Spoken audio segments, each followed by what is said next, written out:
This is In Demand Uncut with Jim Gellatly at the cutting edge of new music.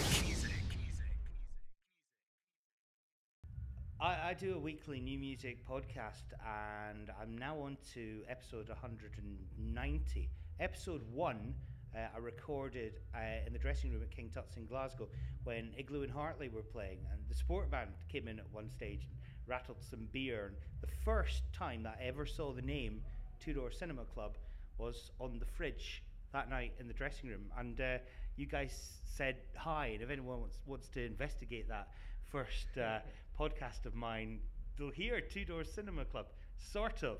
But you ended up living in Glasgow. We did, yeah. We moved there last March and stayed there until January, writing some songs. Why move to Glasgow for creative stuff? It wasn't so much that it was good for us creatively. It was more just a practical thing. Like, we wanted to live in a house together where we could, have a basement set up for recording and writing. And at the time, my girlfriend lived in Glasgow, and Alex's girlfriend kind of was living between Glasgow and Manchester. And yeah, it just worked out nicely. But you moved away now. Yeah. We have, yeah. Well, we packed up in January and we moved out to LA. As you do. We went out there for 2 weeks in January, and then in February we did the NME tour, and we weren't kind of living anywhere, but we moved semi-permanently to LA in March and stayed there until the beginning of May, recording with Jack Knifley. Excellent.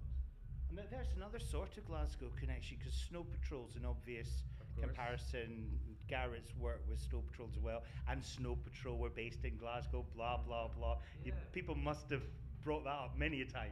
I think it's just because, like, Belfast it kind of has the same atmosphere as Glasgow in a way. Like, it's kind of a big city, but you can walk around it, and there's loads of bars and venues and loads of great bands, and it's got a great music scene. I think we always just kind of felt at home in Glasgow because of that, And having had that period of living in Scotland, does Tea in the Park mean something different to you than it would have otherwise? Yeah, I've come to understand how and why everyone puts up with the mud and the rain, and because it happens all the time. And we were living there over the summer months, and as soon as there was just a speck of sunshine, everyone had their shirts off. Taps off, they say. Yeah. Oh yeah, down the park with a few beers, and I just thought it was wonderful. It was nowhere near summer, but everyone was just embracing it. And so it's just, I understand now. I think I just understand how mental everyone here is, and I love it. How's the new Two Door Cinema Club album shaping up? Is it finished? It is, yeah. We've just finalised the artwork and everything like that, so we're just excited now for it to be released in September. Yeah, much anticipated, but I wouldn't imagine when you're doing a festival set you can really get away with playing much new material? Not much, no.